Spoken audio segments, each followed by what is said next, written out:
Believe it or not, it's been 6 years since Borderlands 2 released and 10 since the original game first came on the scene. You could argue that Borderlands really invented or certainly made popular the looter shooter. We knew Borderlands 3 was being developed, but we've only just got to see actual gameplay, and with it, a load of new information and details on the game. Apparently it's been in development for the past 5 years, so I was really expecting quite a lot here and some real improvements with the game. So I watched all the streams, ingested all the information, and I wanted to round up as much info for you guys as I could on the new game if you're interested, so let's get started. Okay, first off, let's talk visuals. This is a tough one really, because Borderlands, as you know, is a cel-shaded game series. It's a very different type of visual that a lot of games have done over the years, but because of that it can often look really amazing or not so much depending on the area or the lighting. Of course, Borderlands 3 does look better. How could it not? The last game released 6 years or so ago, and of course technology has improved a lot since then. I'd say that the biggest improvement though is really in the lighting. It's noticeably much better. The environment seems to have more detail, and texture detail is much better as well.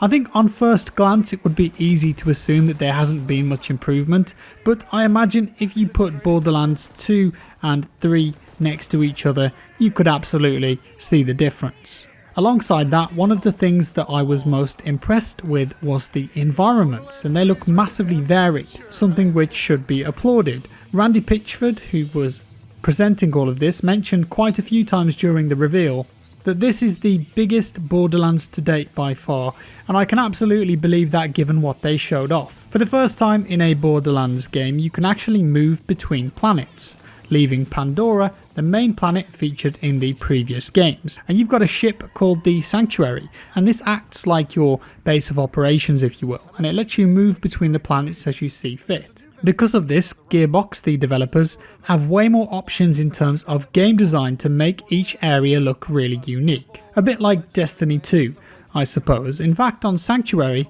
there is a vending machine that works very much like the Postmaster in Destiny. If you miss any loot out in the world, it will all get picked up for you automatically and will find its way to the vending machine, so you never actually lose anything.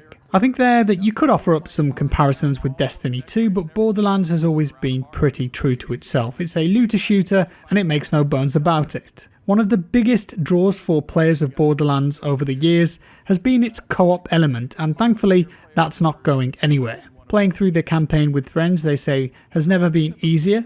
Jump online with friends or even play in split screen co-op. The biggest take from the reveal in relation to playing with your mates though was loot instancing, and this means that you can easily play with a friend that is a completely different level to you without either of you having a compromised experience. So this means that if I'm level 25 and one of my friends has only just started playing and they're like level 2 or 3, then we can still play together, but the game will not only scale enemies depending on our level, it will also scale the loot too. So I will still get weapons at my level, but my friend would get guns at his or her level. You also don't have to play like this if you want. There is a classic mode for those of you who would prefer that. And they're saying that this really does improve the experience for friends who perhaps can sometimes fall behind in level for whatever reasons, real life gets in the way, and that means that they can still play the game together without having a terrible experience because all of the enemies are at a much higher level than them. So let's quickly cover movement next, because that's what's been massively improved in Borderlands 3. While Borderlands 1 and 2 were great games when they were released, I'd argue that much like with any older FPS game, they haven't necessarily aged that well when it comes to movement. Newer games tend to be way smoother with all sorts of advanced movement mechanics, one of which is mantling or vaulting. Well, Borderlands 3 were keen to address that this time around movement is vastly improved. You can slide, which seems to be in most FPS games,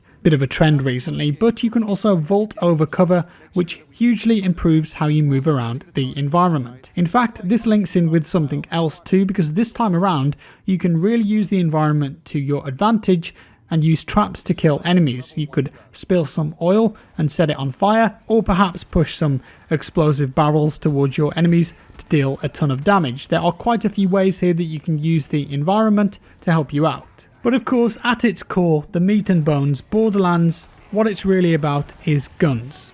And lots of guns. Incredibly, it's been announced that there are over 1 billion, I didn't say that wrong, 1 billion weapon variations in the game, which is impressive to say the least. I'm going to throw a caveat in here though. Don't expect 1 billion separate weapons. That, I think, is just impossible. In Borderlands 3, you have weapons with alternate firing modes, and during the reveal they showed off a few of them. For example, a pistol that fired pretty normally in its standard mode, but in its alternate mode it fired off missiles. Seems mad? Well, that's what makes Borderlands Borderlands. Other weapons may have 2 minigun barrels or grenade launchers, and that's where the variation comes in. There is undoubtedly a crazy amount of weapons in this game, but some of that variation is going to come with secondary firing modes. They also talked about guns that fired ice bullets and fire bullets, and elemental damage has always been very important in the past. Some guns will have the option of changing between elemental damage, something which I think is new to Borderlands. Also, guns with legs. I'm not even joking. In Borderlands 3 you can find a gun that's got legs, and while it's got limited use, it offers up something very unique and fun.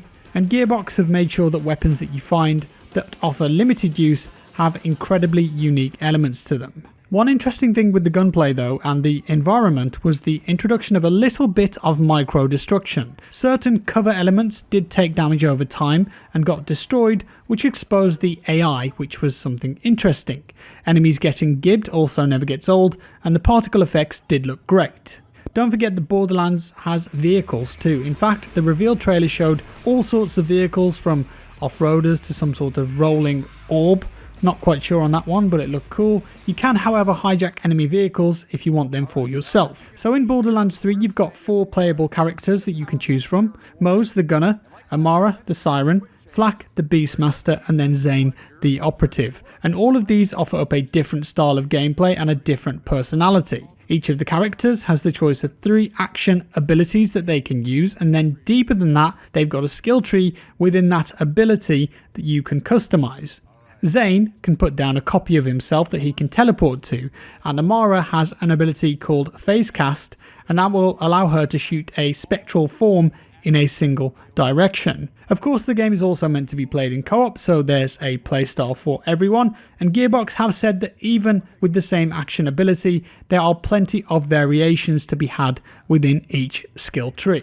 And Gearbox, when they were presenting this, were keen to note that there are no microtransactions in Borderlands, but it seems that there are. There were rumours that there would be cosmetic microtransactions within the game, but then Randy Pitchford, the CEO of Gearbox, said on the live stream today that there wasn't going to be any microtransactions, or as he referred to it, free-to-play junk. But after the live stream, he sort of clarified that he meant premium currency and loot boxes, so it does seem that you'll be able to buy certain cosmetic items. With a game that's got so many weapons and weapon types, I guess that was to be expected. So wrapping things up, I have to admit that I wasn't all that sure about Borderlands 3 going into the reveal, as from the first trailer it looked incredibly similar to Borderlands 2 to me.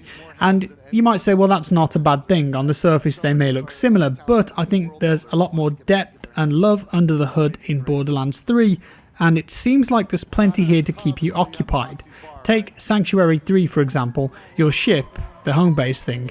You can customize your own personal quarters with guns, as well as an entire room dedicated to trophies of creatures that you've hunted and defeated. It does appear that there's a load of replayability here, and the word of the day is variety. After watching the reveal, that was my big take home from the footage, and there were so many different enemy teams, mainly bosses that had different mechanics, as well as hugely different weapons and environments. Apparently, if you rush through the single player story, it will take you on average around 30 hours. And I wouldn't get too attached to one weapon because it's going to get replaced pretty frequently, although if you like it, I guess you could pop it on the wall in your sanctuary. So there was plenty of nostalgia during the reveal for people who were big fans of the franchise, even Claptrap and some popular characters made a reappearance, but Randy was keen to point out that Borderlands 3 is going to be a great entry point for new players too, and with this new approach of going between planets, it could be a great time for people to start playing the Borderlands franchise when it releases in September. And that's all, guys. Let me know your thoughts on Borderlands 3 down in the comments below. What did you think of the reveal? Hyped? Not hyped? Let's hear what you have to say. And if you liked this video, do leave a like. If you didn't like it, dislike it, subscribe for more, and I'll see you in the next one.